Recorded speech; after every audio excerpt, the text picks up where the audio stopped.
Hello. All right. So this is take two.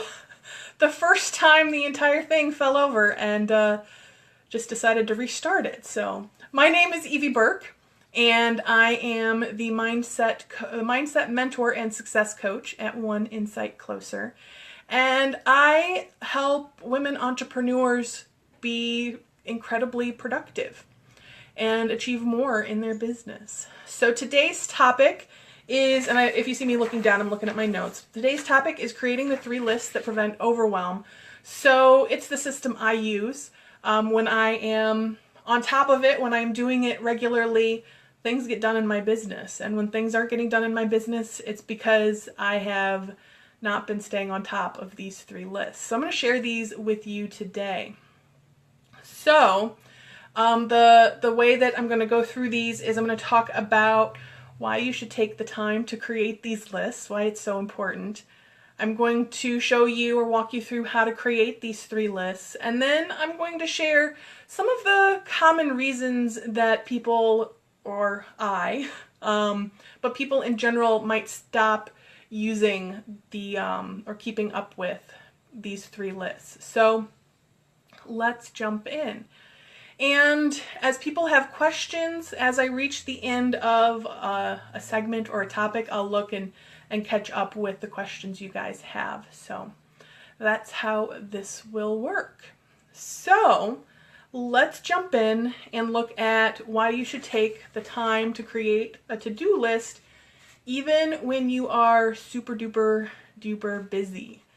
And you might be feeling like, I need to be spending time completing the things on my list rather than spending time creating a to-do list. And I am very familiar with that logic because that was my logic for a long time, primarily when I was still working for someone else. And it actually caused a lot of frustration and things left kind of not finished because I didn't have them written down to come back to them. And I'll talk about that just a little bit more in why you should do or create your to-do list. So around the I'm too busy to take the time to write a to-do list, you'll actually get more done. You won't have to spend 5+ minutes or more mentally going through every single thing that you have out there to do and try to pick the one that is the most important right now. And I mean, that time adds up. You know, if you think about going through your day, if you don't have those tasks like lined right up already, it can take a little bit of time to decide what to do next. And then another thing that can happen with that is at the end of the day, you can go, oh no, there was one thing that I wanted to get done and it didn't get done because I forgot about it. So having your to-do list will prevent that. And the other thing that it will prevent is it will give you, how do I want to say this? The amount of time things take sometimes is the amount of time you give it. So if you have research XYZ on your to-do list, that can take 15 minutes or it can take 3 hours depending on what it is. So if you haven't given yourself, this is the 1-hour chunk to do this, it can easily go and take the entire day. So if you know the things that are on your list that you need to do and you're at 45 minutes in and you've only given yourself another 10 minutes, you can start to wrap that up, right? Versus you don't have a next thing on your list, so then it takes all day. So another reason to create these lists is when I don't create these lists, I get really, really overwhelmed because as I think about all the things I need to do, it feels like they all have to be done right now because I haven't planned for them and I just want them all to be done so my list is empty. But as business owners, if we don't have anything on our to-do list, then that's a problem, right? That means that we're not doing the work that we want to be doing in the world because who has an empty to-do list, right? You might have an empty list of the things that you want to do today, but if you don't have things out there that need to be done, there's something else going on. So if you're creating these lists, and I'll talk about them a little bit later, the master, the weekly, and your today list, it can easily be super overwhelming to try to keep in your mind all of the things you have to do. I think it's David Allen in his book, Getting Things Done, where he says, the mind is for having ideas, not keeping ideas. And I think that is just so true, right? Because our mind can only hold so many things in it, at the forefront of it at a time. There's another book, just a minute, I'll look at my bookshelf. Your Brain at Work by David Rock. And in that book, he talks about your brain being like an auditorium, right? And there can only be so many things or so many ideas or things to do on the stage at once. And then the rest of the auditorium is filled with all of those other things that you know or you need to do, but they all can't be at the forefront of your brain at once. Some of them might be off stage, ready to come on, but you can't focus on everything in the auditorium at once, right? So that's why to create those lists, so that you don't have to rely on your brain to have try to smush all of those things on the stage at once, because you're going to forget something. Something's going to get pushed off that stage. And when I am working with these lists, I don't feel overwhelmed. I feel like I have a plan for what needs to happen each day. And I feel like that because I do have a plan for what's going to happen each day. I have an idea. These are the things that need to get done this week. And this is what I'm going to do today to complete some of those items on this list for the week. And the other benefit is when something unexpected comes up, you can easily see what are the highest priority items because you've been thinking about that every week. You've been spending time to think about what are the things that absolutely need to get done this week, and you know what they are. So when the unexpected happens, you can let the unexpected things, or not the unexpected things, you can let the unimportant things or less important things fall to the wayside a little bit to be picked up later, and you can complete the things that are really important. So let's go on to talk about creating your master, your weekly, and your two-day list. All right. So I'm just going to give you a brief outline of what each one of those lists are and its purpose. It's kind of maybe self-explanatory, but I think listing them out individually and the reason why you want to create each one can be really helpful just to help you wrap your head around it. And then I'll go into how to create each list individually. All right. So the master list, and you can call it something else if you don't like the term master list, but it's the list that has everything on it that you want to do. And this is how you create your master list. If you don't already have one, or even if you do have one, sometimes they need to be updated maybe about once a month. So to create the master list, you just do a brain dump of everything that you want to get done. And anything on your mind to get done gets written down here. And this might be questions you need to answer, people you need to get back to, projects you're thinking about doing and maybe need to make a decision on, things that happen every week in your business, things that maybe you need to do every day, any ideas you have that you want to flesh out, any projects that you're working on, just everything that's in your head goes on this list, okay? And then the next thing that you do, I jumped ahead. I jumped ahead to creating the list. So let's reel it in a little bit. So the master list is everything you want to get done, and it's important to have this list because then everything that you want to do is in one place. If you have something you want to add to it, you know where to go to add to the list. If you're reviewing to make sure that something's on the list, everything's there. Like it lives in one spot, you know where it is. Then you have the weekly list, and it's exactly what it sounds like. It's the things you want to complete this week.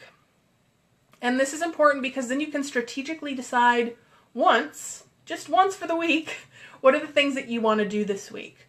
And this is where you can pull in, what are your goals for the overall month? So that's for the week. And then you have today's list, which is, of course, the things that you want to complete today. And this list is super important because I know for myself and for a lot of people, if you're looking at your master list of everything that needs to get done, that can be really overwhelming. If you're looking at just the list of things that needs to get done this week, that can be overwhelming, or you can be like, oh, I have time, later this week to finish those things. And then you're off sidetracked somewhere, right? So the daily list allows you to say, okay, these are just the things that I'm going to do today, and it can really help you stay on track that way. Okay, now let's go into how to create each list. And as I said, the master list is where, to create that, you just do a brain dump. Everything that's on your mind that needs to get done, or decisions you need to make, or ideas you want to flesh out, write all those things down. And it might take, a little bit, but, write those down. And then as you go along, you can add things to it. And once you have all of those things written down, then group them. However it makes sense for you to group them. You might group them by project, things you do weekly, things you do monthly, things you do daily. You might have a category that's for home. You might have, each client, depending on what your business is, you might have a category, for each client. That might be their own category. Just however it makes sense to group them. And then, write those out. So I have, so Facebook Live does a mirror image. So you're not going to be able to probably read this, but these are my current projects. And one of them is crossed out because I decided to set that one aside. It was a sidetrack.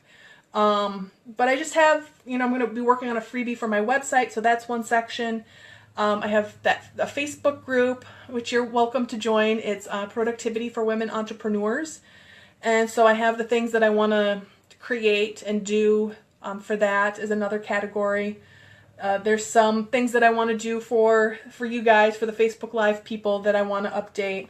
I have a website section. And then on another page, I have things that happen every single week in my business, and I have those outlined there. So that's the master list. As things get done, you can see some of these are highlighted in blue and green. So as things are done for me on this list, I will go through and I'll highlight them. Some people like that, some people don't. So, just figure out what works for you. The only difference between the blue and green is I couldn't find my green highlighter one day and I had a blue highlighter, so it got highlighted in blue. So that's the master list. The next list is your weekly list. And that list you create by looking at your master list and deciding what are the things I want to work on this week. And I group things into 3 categories because it's just a really easy way to go through and pull those things. And those 3 are picking your 5 most important tasks. So MITs, most important tasks. So pick your 5 MITs. And you don't have to have 5. If 3 is enough for you, if 3 is what it is that week because of other things going on, that's fine. But no more than 5, because then you end up with too many things on your list, all right? So pick your 5 MITs, your most important tasks. And those are going to be things that, if nothing else gets done that week, those are the things that as long as those things get done, you'll feel like you had a really productive week.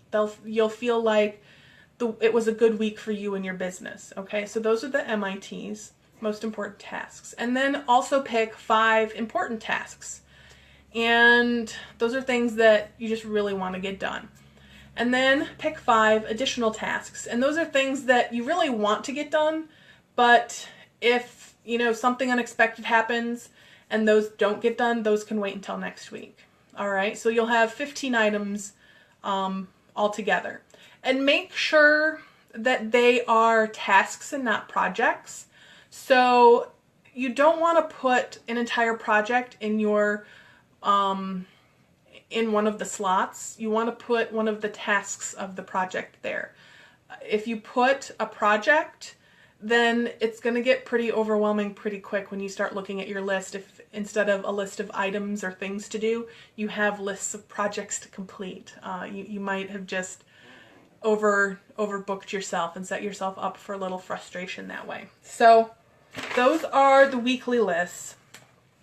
So this is mine. You can see I've made some progress this week. I actually made a decent amount of headway on this list, given that it's Wednesday.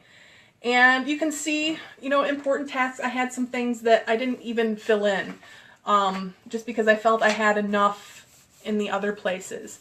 And every week just kind of look at and see, what you would adjust. So going forward, I had in other tasks my emails out to my list.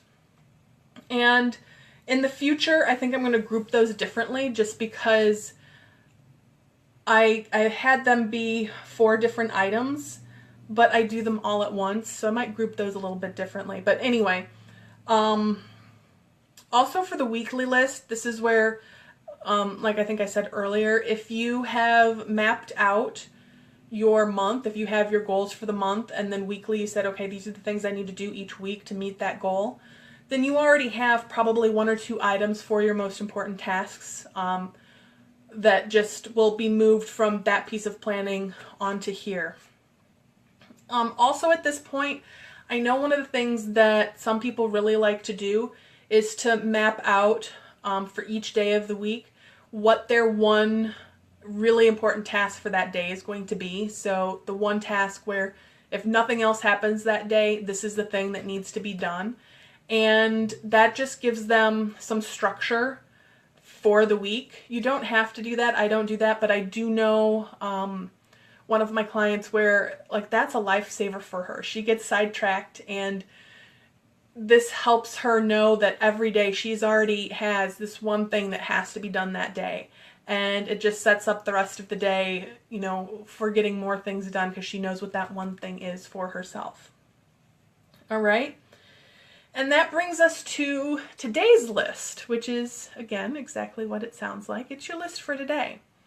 And for today's list, there's a couple of different ways you can do it. And just pick however you create your today list in a way that works for you. So one way to do it is pick one task that's going to be your most important task for the day. Pick 2 important tasks for the day, and then 2 additional tasks for the day. And those titles might not line up exactly with what those titles that are on your weekly list, but those are just the tasks for today. So, priorities change over the week, or the thing that's most important for right now or for today might not be the thing that's most important, tomorrow or the day before, right? So that's one way to do it. I know people who do it that way that swear by it, that say if they didn't set up their list that way, then nothing would get done. So if that's the way you want to do it, yes, do what works for you. What I like to do that works a little bit better for me is I'll look at AM. So I have a ideal week calendar that kind of lays out when I come into work or into my office here, when I'm going to lunch, when I'm checking my email, and when I'm leaving my office for the day. And I have different blocks of time assigned to different places. So I'll look at it and see, okay, what time do I have in the AM of that day to complete some of my to-do list tasks. And sometimes it's really easy because I've blocked out, weekly, every week I write my newsletter, right? So I've already blocked that time off. So it's just, okay, in the AM on Monday, I'm going to be doing my newsletter. So I can just pop that in there. But for some of the other things, I'll say, okay, so Monday morning, outside of writing the newsletter, I have an hour to get something else done. And then I can look at my list and decide, what do I want to spend that hour on? And then I can add that to my AM block of to-dos. And then I'll look at the PM block. how much time do I have there? And generally, depending on what's going on, I have anywhere from, on Mondays, maybe 2 hours to 3 hours of time there, and then I can fill in what do I want to get done in that afternoon section. And I make sure not to overschedule myself. So if I have something that is going to take exactly 3 hours and I have a 3-hour block, I might pull a half-hour piece out of that, just because sometimes things don't take exactly the amount of time that you think they will. So I actually keep that list in a different notebook. I keep it in a small notebook this is my notebook. I bought it the other day. It's small, so it easily fits on my desk without taking up a lot of space, although my desk is pretty big. And so it's just a notebook. I have the date at the top. I know you can't read it because it's backwards. It has the date at the top. I put in a section for appointments. So I like a notebook for this just because if I have a lot of appointments, then this section can be bigger and my AM and PM blocks are going to be smaller. So I can write out the times that I have my appointments and then I can write out the AM block and, the things that are going to be done there. You can see that they're all green, so I got those done on Monday. And then I have the PM block, and I have those tasks there, and at the end of the PM block is always plan tomorrow. And I give myself 30 minutes. Generally, it takes maybe about 15. You can see that there were some things that weren't done on Monday, but that was okay. And then at the end, I just have some other things that I want to make sure I'm checking or staying on top of. The habits that I'm developing right now, or the things that I want to work on. So at the bottom, I have a Facebook/email check because I have one in the morning and then one in the afternoon, so I'm not living in my Facebook and my email all of the time. I want to meditate every day, so there's a spot for that. I want to read daily, so I just write down the book that I'm going to be reading and just highlight that when that's finished. And then I have water because I want to be drinking more water this year. So I have a section for that. And the nice thing about using a notebook is as these things change, I can easily change them. So then at the end of the day, I create the next day's list, right? And that's also helpful because in the morning when I wake up, I know what I'm working on, and I found that to be super helpful. Just to get myself moving in the morning where I don't have to then sit and decide what I'm doing for the day. I've decided it the day before, when I'm already kind of in that zone. So that's the second way to do it. That's the way that works for me. You might have been on or have seen the YouTube live that I did, the YouTube live that I did in December, where I talked about the planning pages that I use or that I created. And the ones that I shared there were very helpful for me for a little while, but I'm constantly changing the little things at the bottom that I want to check. So it became very cumbersome for every single time that I wanted to change those up or tweak them a little bit, that I had to go into a document and spend 10 to 15 minutes editing it and figuring out the layout and printing it to get something that I wanted. So I just went back to just notebooks because it works really well for me. All right, so why do people stop using their to-do lists? And again, you guys, as you're watching, let me know any questions you have. Let me know what's working for you too, and share if you are keeping to-do lists, share the things that keep you on track or what you're using that keeps you on track. And if you don't, let us know what you're looking for in a to-do list and maybe how some of these things might be working for you or maybe not quite work for the way you work. Let us know those things. And you can share those things here in the comments, or you can head over to the Facebook group, Productivity for Women Entrepreneurs, and you can share there, and we'll receive it with, whether it's a frustration or a, hey, this is working, we'll receive it with love and kindness, because that's what we do. So why people stop using these lists? These people usually stop using these lists because they aren't staying up to date with them. So I know for myself, one of the times that the list kind of ends up at the wayside is when I need to update the master list. When a bunch of the projects are done or half of the projects on the page are done and I'm starting to add some new projects and I haven't rewritten the master list. Excuse me. That's what happens with Lyme, right? You have to cough and drink some water. So anyway, so if I haven't rewritten the master list and I need to, and I'm like, oh, I just don't have time to do it, that's about the first time or the first part of me falling off the keeping these lists up to date and usable wagon. So make sure, A, that any new projects are getting added to your master list. And B, if you need to rewrite the list, take the 5 or 10 minutes to rewrite the list. It doesn't usually take that long and can be easily added into part of your planning at the end of the week.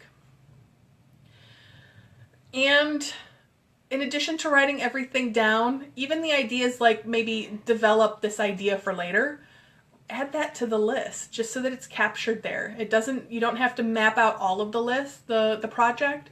It just is capturing that that's an idea you want to develop, and then it's on your list and you know that it's there to flesh out later.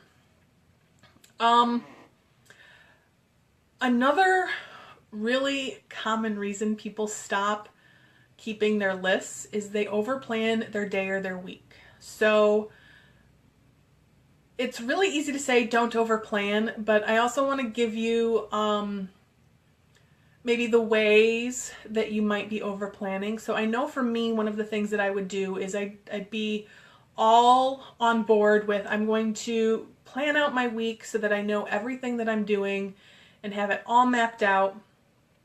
And then something unexpected would happen and it would completely throw my list for a loop because I would completely overplan.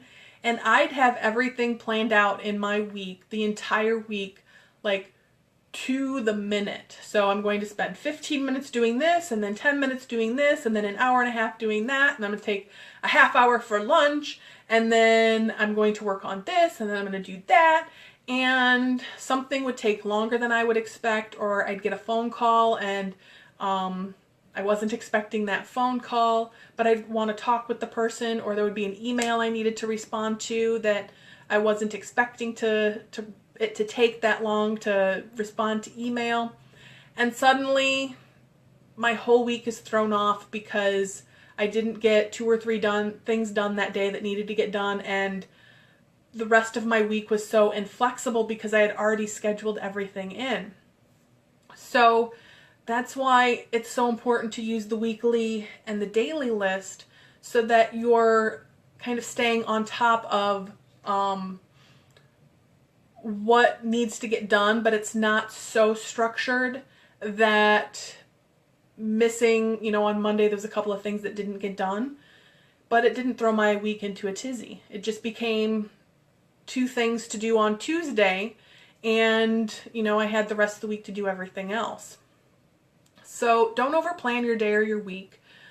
It can be really, really frustrating when you do that. So leave yourself some time to play with in there, all right?